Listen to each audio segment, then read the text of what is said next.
मैंने भी अपनी फैमिली के साथ खुशियाँ सेलिब्रेट की और उम्मीद करती हूँ कि आप सब भी अपनी फैमिली के साथ अच्छे से ईद स्पेंड कर रहे होंगे।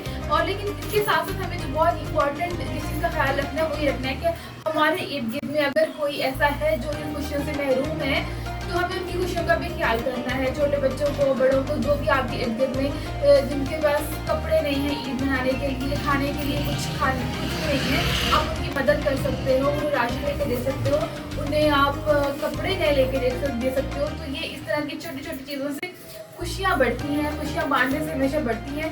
क्योंकि अगर आपके पास बहुत ज़्यादा पैसा है, बहुत ज़्यादा दौलत है, आपने कुछ कपड़े पहन लिए और आप बहुत खुशी अच्छे से ईद सेलिब्रेट कर रहे हैं तो इसमें कोई बड़ी बात नहीं है, तो वो खुशी सिर्फ आप तक ही रहेगी। लेकिन अगर आपने वो खुशियाँ बांट दी है, यानी कि आपने किसी और की मदद की है, किसी और ने भी आपकी वजह से खुशियाँ सेलिब्रेट की हैं, किसी और ने कपड़े पहने हैं, किसी और के घर में कुछ सवैयाँ बनी है, कुछ मीठा बना है, कुछ खाने को बना है, तो इसका मतलब वो खुशियाँ आप तक नहीं रही हैं, वो बहुत से लोगों तक पहुँच गई जिनकी आपने मदद की है। तो ये ईद है ही मीठी ईद है, इसमें मीठी खुशियाँ बांटनी होती हैं। तो आप सबने भी कोशिश करनी है कि अपने इर्द गिर्द में जितने भी लोग हैं उनके दरमियान आपने ये वाली खुशियाँ जरूर बांटनी है।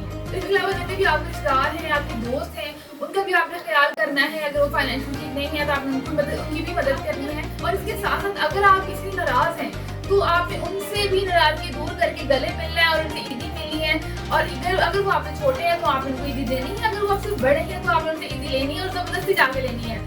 इस तरह से क्या होता है कि ईदी कोई बहुत ज्यादा अमीर नहीं हो जाता ईदी देने से या ईदी लेने से। क्या होता है, ये छोटी छोटी खुशियाँ बढ़ती, छोटे छोटे मोमेंट से ना खुशियाँ बढ़ती हैं।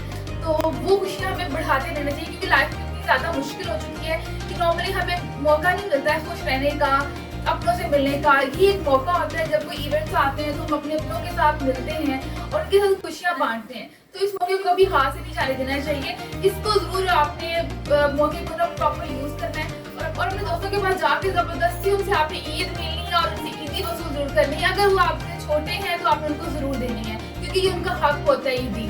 तो मेरी तरफ से यही मैसेज था। इसके अलावा मैं यही कहूँगी कि मेरी तरफ से आप सबको ईद की खुशियाँ बहुत बहुत बहुत मुबारक। नई आवाज़ की है पाकिस्तान की आवाज़।